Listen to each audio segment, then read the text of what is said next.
Welcome to this new episode of My Data Guests. Today we have another special episode. This is an AMA session, and we have invited experienced founders of startups. In the previous days, I've collected a few questions from our community members about founding a startup, what it takes to start to found a startup. And here we have now a panel of successful startup founders to answer these questions that I've collected. We will start with Ronald Croen. He started his serial founder career by being the founder and CEO of Nuance Communications many years ago in the field of speech recognition, when speech recognition didn't really exist yet. Since then, he has founded a few more tech startups like Volio, Together, and now GoodThread AI. Then we have Michael Berthold, founder and CEO of Naim, the low-code company for data analytics. Naim, by now, has been around for more than 10 years and has become a large worldwide leader in data science. And finally, we have Gonzalo Martins Ribeiro, co-founder and CEO of YData, a data and AI company. He has been also a mentor and an angel investor to AI startups for a few years now. So, welcome everybody. And we can start now with the questions on what is on the roadmap for startup founders and aspiring startup founders. Welcome. So first question that I collected. So what do I need to start a business in AI? Is an AI prototype enough? This comes from, as I said, many students, many young entrepreneurs. They develop an AI prototype, an AI-based prototype over a few days. And now they ask, so is that enough, or do they need some more work around that to really start a company? Who wants to start first? I don't mind. I'm actually having this experience in real time, doing a startup right now. And I would start conceptually, logically, before building the prototype, even though you might build the prototype and then ask this question, which is certainly in the business to business side, and consumer might be different. What is the pain point? What is the business problem that you're solving? What is the need in the market for a solution? And you can build the prototype in any of the vibe coding tools quite instantly almost. But to be credible in front of the market, in front of investors, I think you have to demonstrate that you understand a business problem, that your solution is responsive to the need, and that possibly real customers are ready to use it and pay for it. Yeah, I do second that. I see too many founders trying to find problems for their solutions, and that typically doesn't work. So starting with a problem first, finding a problem that a lot of people care about, not only the founder, that can become a business, not the other way around, right? Founders like to build pet projects, all of that. Nowadays is easier than ever, building prototypes for all sorts of things that would make our life easier. But is this product applicable to everyone else out there? And most of the times it's not. So doing some market research, talking to people, understanding the problems, that's usually the best way to start. I tend to agree with that. In the case of Nine, we followed a slightly different path because we started with the open source platform that was free to use for lots of people. And I had the fortunate position of having an academic lab at the university here to be able to kind of kickstart some of that development. But then ultimately, when we started to get into the development of a commercial product, we found two customers to be that seed funded the development of the commercial piece. And that's done, then you have credibility, and then the rest is just growing the business. Rosario, I have an anecdote actually about we're at the stage where we're building our team, and I am not a technical founder. I'm not an engineer. I'm not primarily a product person. I'm sort of the business conductor, orchestrator of putting resources together. But in putting the team together, we've been introduced to incredibly smart, innovative thinkers and capabilities.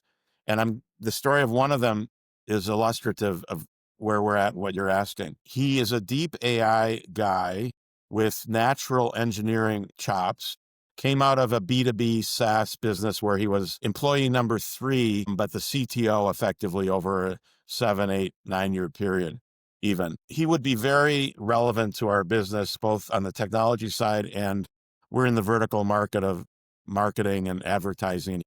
His 8 or 9 year experience was in our relevant vertical. So we're trying to attract him to the early stage where there's a lot of risk and and insufficient funding to pay salaries or big salaries. And we're trying to understand his criteria for joining. And one of the questions is, well, what do you actually need to pay your bills, to live, to be part of a team that's going to maybe be unfunded for a while? And he said, well, I've actually built 5 different products in the last 1, 2, or 3 years with vibe coding tools. And so I have a revenue stream personally that is about what I would expect to get paid by an established enterprise. And in fact, it's kind of what I was getting paid by this one company where I was quite important to their, growth to be a $75 million revenue business. And I said, wow, that's amazing. But maybe, there's more upside in our story because I'm a founder, entrepreneur with great passion for our opportunity. And I said, there's just one qualifying question. The 5 companies that you're running, what is your future path with those?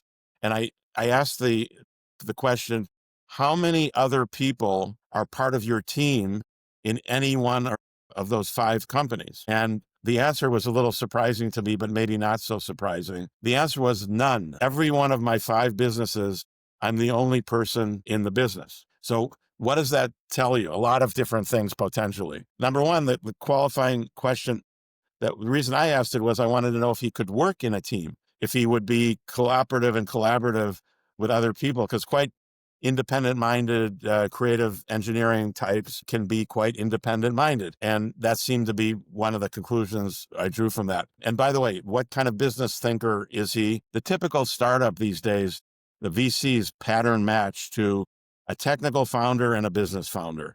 And the business founder is probably better if he knows more about product than about P&L and spreadsheets and finance and operations. It's about product. And I guess what we found with this particular case was he wasn't that interested in joining because he was doing his 6th, 7th, and 8th product. And the question that remains to be answered is, was he ever going to have a business co-founder, or was he ever going to get enough revenue on a repeating, growing basis to make any one of those more than the one-person company using AI in very creative and innovative ways?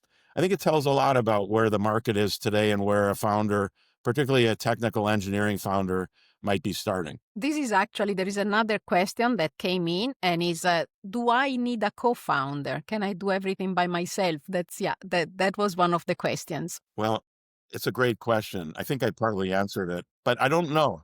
I think in his case, we don't know. It might be that he hits the problem set that we were referring to, the market need that actually is very scalable. I'll say one other thing, which is I'm not an engineer and developer, but we were starting to conceptualize our product. We're in stealth mode, so there's not much publicly visible about it yet. But I sat down in a weekend and I learned Lovable, and I built our product, which is an agentic business workflow system with 40 agents operating the front end, let's say the UI and a little bit UX design in 3 days. And probably by the first day, I had most of it done. So the question is, even a non-engineer can more or less get to the first step. And we're still working with a team now of real engineers and real UX UI designers and even real data science backup people on that same original design. So I think you can go a long ways that you never could before, but to become a serious enterprise product, I think you need a team. I think you need a back end. And then it gets more elaborate and way more than the UI, UX really fast.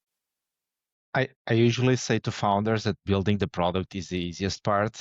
I know for technical founders, they always believe that technology is the hard stuff, but building the company is the hard stuff. Building the product is the exciting stuff. At least for me, I'm a technical founder as well. So I do resonate with what you're saying, Ronald. And usually when founders ask me the question that, should I get a co-founder? Typically I say, it depends. Do you have, or does your team have everything you need in order to go from a small team to a large company? And this brings a lot of capabilities to the table, right? It's not only about building the product, it's not only about selling it, it's about running the whole thing. Sales, go-to-market, operations, product development, all of that. And well, nobody else in the company will have more skin in the game than founders. And if something is really core to the company, either go-to-market or product, maybe it's a good idea to have a founder leading those areas. Typically, this is my rule of thumb. Whatever is core to the company, I would advise you to have a founder to oversee that, because no one else, regardless on who you hire, will be more passionate about it, more invested on it. And well, being a founder is lonely. Having co-founders, it will still be lonely, but at least you have someone to talk to. Together. So usually this is the kind of advice I provide. I also wonder if there's an analogy to the app development in the old days, so to speak, where a lot of these one man or one woman shows building agentic systems alone and then making money out of it is similar to what people used to do the apps, right? It's something that doesn't need to scale and have an organization behind it. But for different types of infrastructure, like Juan said, when it's enterprise software, it can't be just one person vibe coding the back end. You need more, and then absolutely bringing the founders in makes a lot of sense. In the case of Nine, we got lucky. I mean, we were 4 that started the company, all engineers, all computer scientists. It's actually funny. One of the computer scientists has a minor degree, a minor MBA kind of like degree, but he's the one that's stuck in software development, and the other 3 kind of diverted in different directions, right? One was me, another one turned into the person that was just naturally much better in talking to customers, and he kind of started our sales team. And the other one was, the 4th one was the one who was super detailed and obsessed with things, and I think he saved behind the scenes, saved the company from going bankrupt and sued out of their shoes many, many times without us probably even noticing. Related to the skills of the co-founder, another question says, do I need to have an MBA to become the CEO of my own company? Because I don't. Well, because a lot of these of our members in the audience that they want to start a company, they're technical people. So they can do the product, they can maybe oversee how the product looks like, but they don't have a formal education in business. So do I need somebody with an MBA to start a company? I don't think so. I work from the principle that because of the internet and now AI, LLMs, we have access to every bit of information and data that you could ever want, basically. And so you can self-educate on every topic and every question pretty much instantaneously. And even better than self-educate, you can generate. You can generate white papers and studies and analyses and recommendations and guidance and all that. So what's missing isn't the data or even the playbooks. I think what's missing is the judgment or the wisdom or the market experience. And you explicitly don't get that by just going to do your MBA. Now, you wind up connecting into the world of people that you later benefit from knowing or part of your network, or you educate along the way in dialogue with other people who maybe have some of these career experiences already. But going directly to an MBA from an undergraduate degree, I think is a head fake. I don't think it is the right useful step to do today. Now, that's coming from somebody who's self-educated. But I think, by the way, the MBA programs, I'm sure, are adapting quite rapidly to the need for new skill sets. But the degree doesn't mean anything, and I'm not even sure the academic side of that experience is really the most educational in a funny way. Yeah, and I think it's more important to have a passion to want to learn something, right? I very early on brought a finance person on board because it's not brain surgery to do the finance operations of a company, but if you don't live and breathe it and care for it enough, right, then you're going to do a terrible job at it, self-educated or not. And then bringing someone in who has that skill set, actually, I don't necessarily care about the formal education, but the skill set and the passion for that job, that helps a lot more.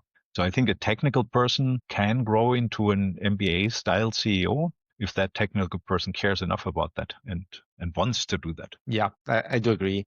No need for an MBA. If you want to be a startup of a Fortune 500 company, maybe you'll need an MBA, not for a startup at all. I do think that the founder, regardless of the background, technical, non-technical, can learn up to anything because you'll be living and breathing your startup 24/7. So it's that passion that will bring the right people as well. So Michael was saying that early on, he brought someone from finance to help me out.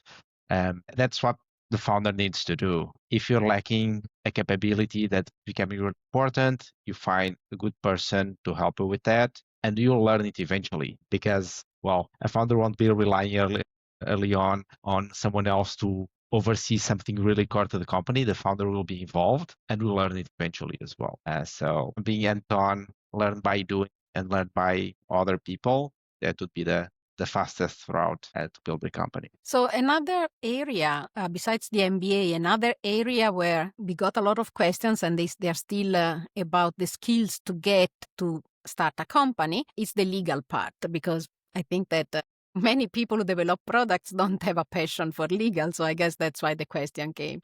So they say, we need a lot of legal documents before the incorporation. Lawyers are expensive. So can we do something ourselves? Like an NDA, for example, or the easiest, or collaboration contract, or even a sale contract. So can we start just without a lawyer?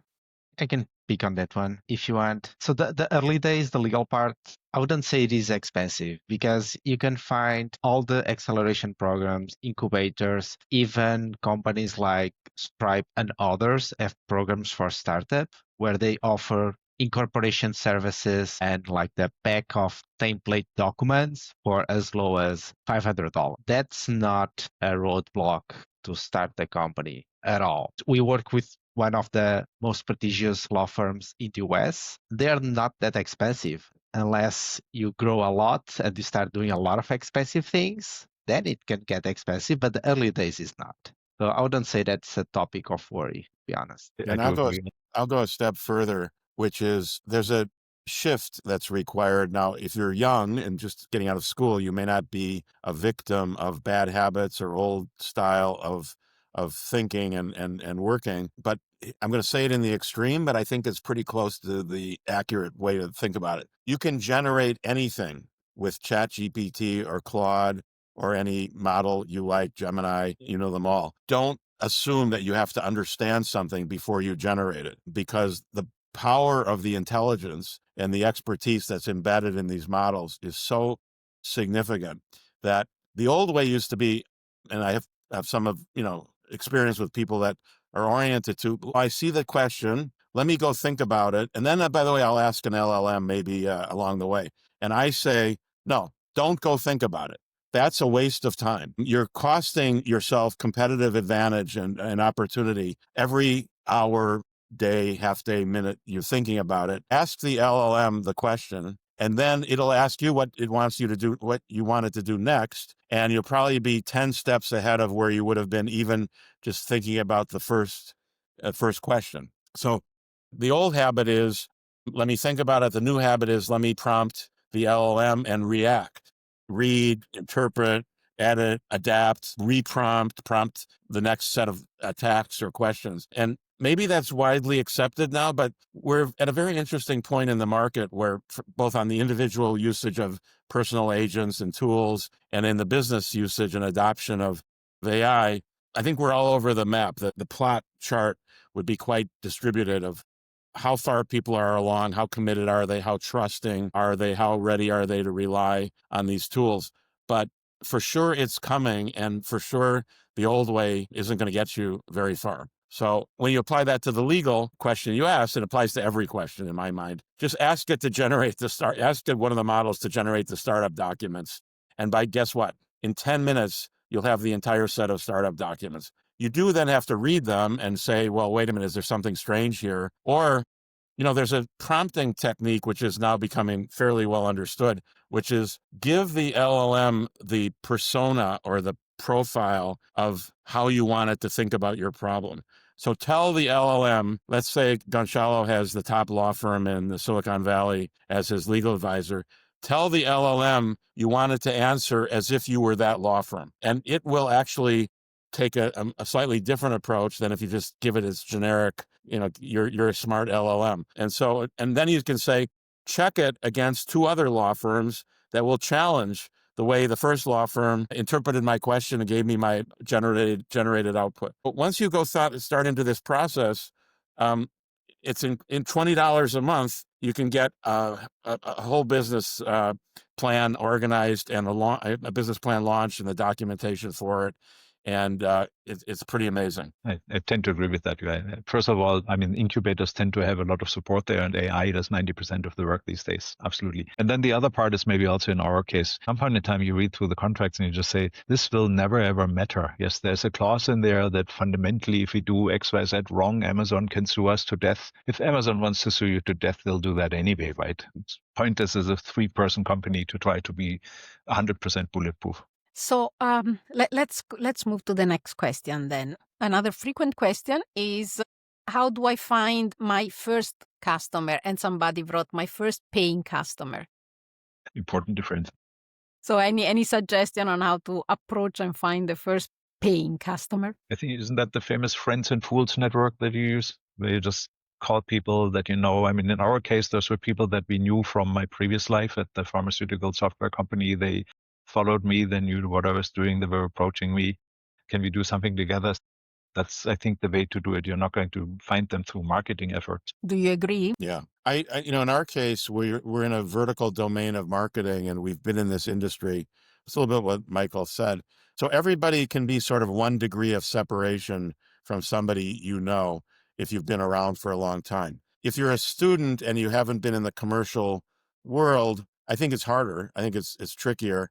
I would say you have to find a friendly domain practitioner or expert who has the network that you don't have. And you have to find a way to excite them about your product or your project and perhaps enlist their help. It can be an advisor, they can call it an advisor, but it's a little bit more, it's a connector. The world of LinkedIn has become predominant, and everybody can sort of access their networks, and you can actually see everybody else's network that you might, want to connect through. And I think you got to do the grunt work, the hard work, one by one, and say, I see you're connected to so-and-so. That looks like a good prospect for my product.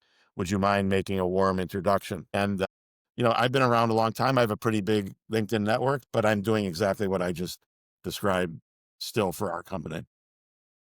I do think that this question is related to the very first one on starting with the problem, because if a founder understands the problem very well, you'll also understand who else has this problem, or at least who is the audience who could be the early adopters. And those will be the first paying customers, right? When it comes to iData, so similar to Knaim, we started with an open source. Our audience was data scientists, AI engineers that were looking to this novel technology called synthetic data, so generative AI before it was cool.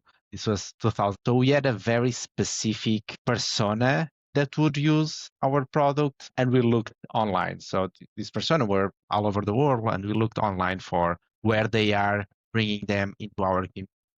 And these become first users, then first paying users, and so on. If you are doing vertical AI or B2B SaaS and so on, you would understand your problem so well that you also understand what kind of companies have this problem, who is the ideal customer profile, and so on. So by starting with a problem, you also understand the audience and who would be willing to pay. And then, well, as Michael and Ron explained, there are several ways on to get to them, but warm introductions and on your own personal network, those would be the best. So about the paying, listening to what you said, there is a value also in distributing the product to users who might be non-paying customers. So somehow there is some value into that as well, or should they not consider that at all? I think it's a good metric to have, even though companies will spend money on free users and not getting any revenue, right? But I think the expectations today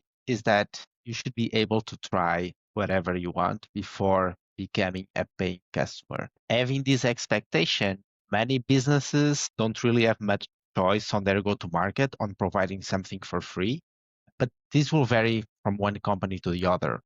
Again, iData, Knaim, that I know quite well, they're developer tools, right? There are plenty of use cases our tools can help solving. So technical people that typically use these products, they want to give it a try and understand the features and all of that before bringing these tools into their companies. I also know that CRMs, other marketing tools typically offer either a premium or a free trial.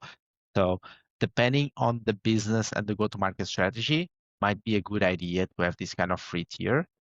Same as ChatGPT and others have a free tier, so they can get us hooked, and then, okay, I want more of this, and then you start paying.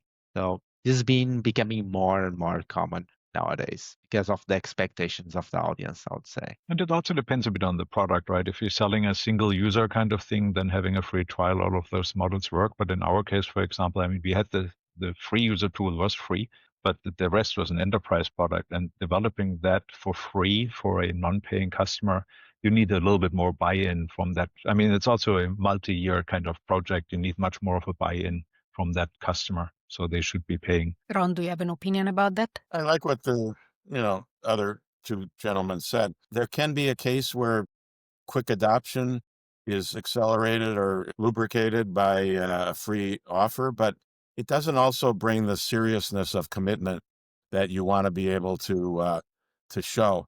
And so some minimal, depends which market you're in and what the value of your product really is, but some reduced entry level pricing offer for sure. Free, I think, should be discounted in a substantial degree to what it's worth, what you're getting. There may be, there's a whole history of consumer, maybe freemium level, and there certainly is some B2B history of that too. We're not going that way. We don't need volume use. We need committed users. And I think actually the investor community, the VCs, not only are they looking for paying customers, they're actually looking for expansion by paying customers or renewal by paying customers, which is a high bar. I mean, it's a higher bar than it used to be.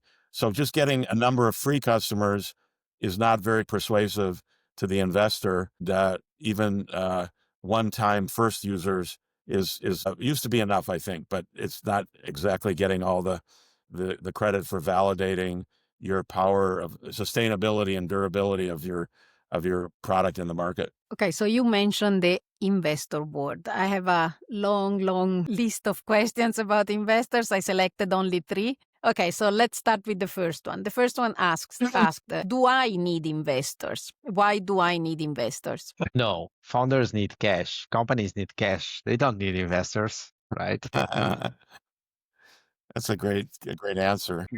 If you can bootstrap, right, you don't need an investor. I mean, I had one honest conversation with an investor once who essentially said, Michael, we always say we bring additional value to the table. The truth is we don't. We just bring money. Yeah. The other side, which takes a while to learn, I think, is that, like, I live in San Francisco and, the heart of venture capital investing, in Silicon Valley, right here as well. So there's kind of a default to my startup needs a venture capital investor, needs a seed round or pre-seed round, or the rounds get new names and get earlier labels compared to what they used to be. But there are other models to build businesses, and there's a certain model that, is required to get venture capital investment. It's kind of linear. Demonstrate how you get $1 billion valuation at some point in the trajectory of rapid growth, and then you're venture ready, you're venture attractive. And that's a pretty high bar in one sense, and it's also a very low success rate on that. And what that leads to, this is the understanding that took me a while to arrive at, which is the venture capital investor business model, how they run their business, which is a fund of portfolio investments, is not the same business model as the entrepreneur startup company's business model. And when those two business models collide, which they sometimes do, it can be painful and it can be problematic and it can almost be inevitable. But if you can get them to align, well, then it can be very high leverage and appropriate. One way to look at it, to make more of a sober statement, and there's good data out there, I can refer you to it, about what does the founder own in terms of percentage of their original company where they owned 100%, or they had two partners with 50% each. By the time they run the full cycle of pre-seed, seed, A round, B round, maybe all the way to D round investment, where there's dilution at every stage, and you don't own very much of your company anymore. That can be okay if the total valuation, the denominator, is extremely high, but it can also be very disheartening and painful if everything doesn't go as well as you hope. So there are other ways to think about growing a business, including not to try to meet the venture growth, power law numbers. That is how they build their model. And there's a new category, which I kind of like, actually, which is called seed strapping. There's bootstrapping, which Michael referred to.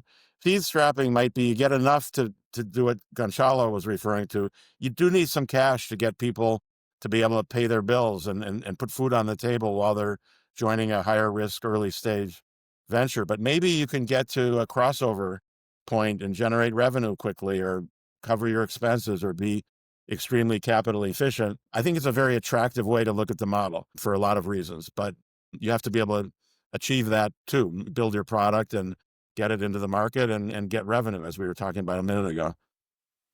Yeah, so I would say that it depends on the type of company you want to build, right? So agreeing with Ron and Michael, if you want to go to the route of venture capitalists, you need to ask yourself, is this a company that will grow exponentially and will provide a 10x return for my investors? If that's not the case, if the market size is not big enough, if the addressable market of your company is not big enough, you won't be attractive to investors. So no need to waste time there. And there are multiple ways of capitalizing the company. Venture capital is one. You can go for loans, debt, and so on and so forth, or never raise.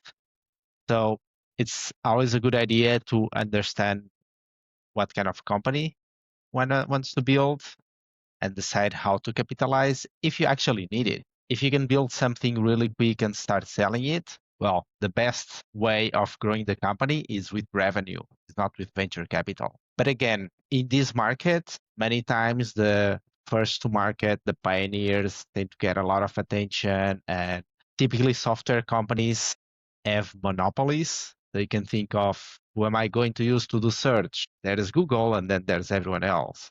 Who am I going to use to do X? There's this company and everyone else. So there's always a market leader, and software tends to be a monopoly. So if you want to be that one company that dominates this category, then maybe venture capital is a way to go, because it will provide you capital fast, multiple rounds, and will help you to meet the expectations of the market and grow as fast as possible. But again, and as Ron said, this is 1 in a million that achieve this, and this is the venture capitalist model. They only need one company to succeed to pay off their entire portfolio.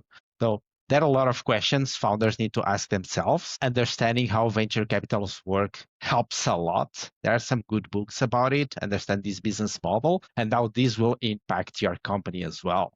Because as soon as you start the venture capital road, your company will run in cycles, the fundraising cycles and the money that you have to spend, because you won't be targeting to have break even. We'll be targeting the milestones to raise the next round. And these are the cycles that the company starts going, instead of looking at cash flows. So again, think about the company you want to build, learn about all of these things, and then make your choices, or pick your poison.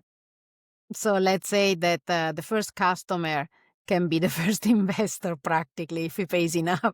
Yeah, definitely. Yeah, That in our case, happens. that was certainly true. The first 2 customers funded the development of the tool that we could then sell to others.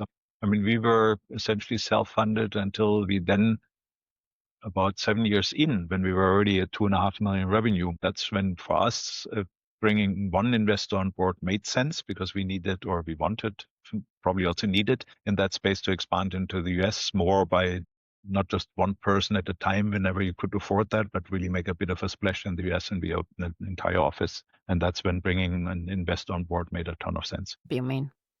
Exactly, to jumpstart that one. Okay, so the other 2 questions are about how and when. So let's start with the when. When should I look for investors then? Well, we already talked a bit about that. And what do I need to have ready before even approaching an investor? Well, I referred to it before. I mean, to really attract a professional institutional investor, the bar has gotten higher and higher and higher. And so you probably need a product, and you need customers and paying customers. As I said, maybe even renewal customers.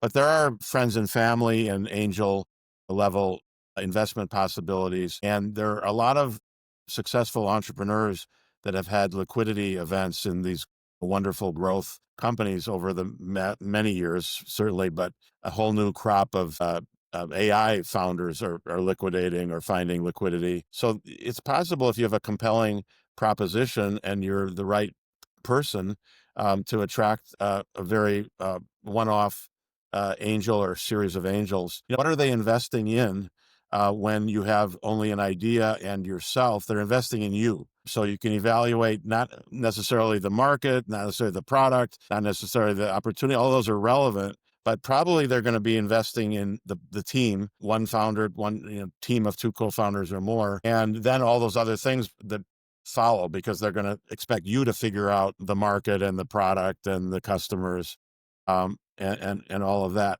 So that's a fair way to think about it, and an opportunity to get something started with some amount of capital, but being capital efficient in the early days, meaning don't spend a lot of money till you have something to show, is also, I think, really critical. Michael? I think we got lucky in that we got recognition while we were still unfunded. I mean, we ended up in the magic quadrant by Gartner in the upper right leader corner for some bizarre reason. Never really understood that, to be honest. But anyway, that got us starting that day. I got 2-3 emails from investors wanting to talk to me. So we picked a couple of those and learned from those conversations, but we never had a formal business plan. We never had a pitch deck. And then we actually could cherry pick the investor we wanted to have. So it was one family evergreen fund. So we made sure that was not classic VC kind of setup, but I don't think you can build a business on top of that assumption that always works. But in an ideal scenario, you get to cherry pick investors, not vice versa. Definitely. So if you look at the timeline of a startup with multiple rounds of financing, so that first one was pretty clear on that. It's all about the team. It's about you. Everything else will probably change along the way. So the very first round is about the people, right? The next ones and went to fundraise, and this might seem a bit counterintuitive. Founders should fundraise when they don't need the money, right? When we are in a very good position, business is going well, those are the perfect timings to fundraise. Typically, that's not what happens. So on those times, we are focused on the business and growing it. When you actually need money, it's when you fundraise. But investors, they do sense desperation, and if the company is not going well, they do sense it. And then you just become a toxic startup. Nobody wants to touch it because there's a sense of desperation there, and then the downfall is quick. So usually my advice is not to wait until we only have like 6 months of runway. Have more runway than that, so you can raise without thinking that we are going out of money very soon. And if you're going through a good business momentum, then that's the ideal, because you want to have a fundraising cycle as short as possible, and you want to be able to demonstrate growth in that very short momentum. So you can get investors excited. You'll get them excited in the very first talk within 1, max 2 weeks. When you talk again, you want to demonstrate growth and have them sign the check as soon as possible. Try to concentrate the fundraising cycle within a month or so. I know here in the Bay Area, many companies do it in like 2 weeks. This is not the norm. This doesn't happen in Europe, for instance. So you want to have that as short as possible with a more momentum as possible. And typically this occurs in periods that the company is doing pretty well and you are not thinking about fundraising, but that's when you should do it. You mean for leverage? Because then you get to cherry pick the investors, right? If you're doing really well, everyone wants to jump in and then you get to cherry pick. Makes sense. Michael before was saying that, he had the luxury of waiting for the investors to come to him. So another question is, how do I find them? So shall I wait that they come to me? Shall I search online? How do I find them? Isn't that similar? I don't have experience, but I would assume that's similar to finding the first customer. It's a little bit of a network thing, right? Getting an intro is probably always better than reaching out randomly to people. Although, to be fair, I did that once. I reached out, I remember that. I got all of these requests from Central Road up and down, but Index never contacted me, which bugged me because Mike Volpe was great or probably is still great in open source business models. So I really wanted to talk to him. And him, I did proactively reach out to and got into a meeting. So it can work, but it was a pretty long email. Pretty personalized. I mean, if you have a network, if you are already an established kind of person, but for somebody young, Usually they have a bit of a network, but they don't have a huge network. So what would you advise for them? Put Ron on your advisory board and let him make some introductions. Find an advisor. Yeah, he said that before. That goes back to the other part about how do you find customers, right? Having an advisor, what did you call it, Ron? A connection maker? I think it's absolutely super useful. Someone who can also look at your product from the outside and say, wait a second, nobody wants to use this, or and it becomes a form of consultants, actually. I would add to that to put yourself out there. So at least in the Bay Area, there are multiple demo days, even not part of accelerators, that I wouldn't say the partners of the investment funds that you want to talk with, they won't be there. The analysts will do. But if you lack network on these, well, you'll talk to analysts, right? If you want to have a chance with Sequoia or Andreessen Horowitz, you have no connections, no one to help you. Well, at least you get some exposure in these kind of events, pitch meetups, demo days, and all the likes. You get some exposure there, and eventually you'll start building your network. Or at least you get to know other founders that also know, well, every founder knows investors. Everyone is talking to investors, right? So by building founder network, eventually you build your investor network as well. At least for us, that was one of the ways, by getting to know founders, doing mutual investors, founders reaching out to me, so I can introduce them to investors that I had on my cap table. Well, YData was part of Techstars, so we got a lot of exposure there. We met a lot of investors there. And Techstars founders always help each other, and not only Techstars. Founders in general help each other.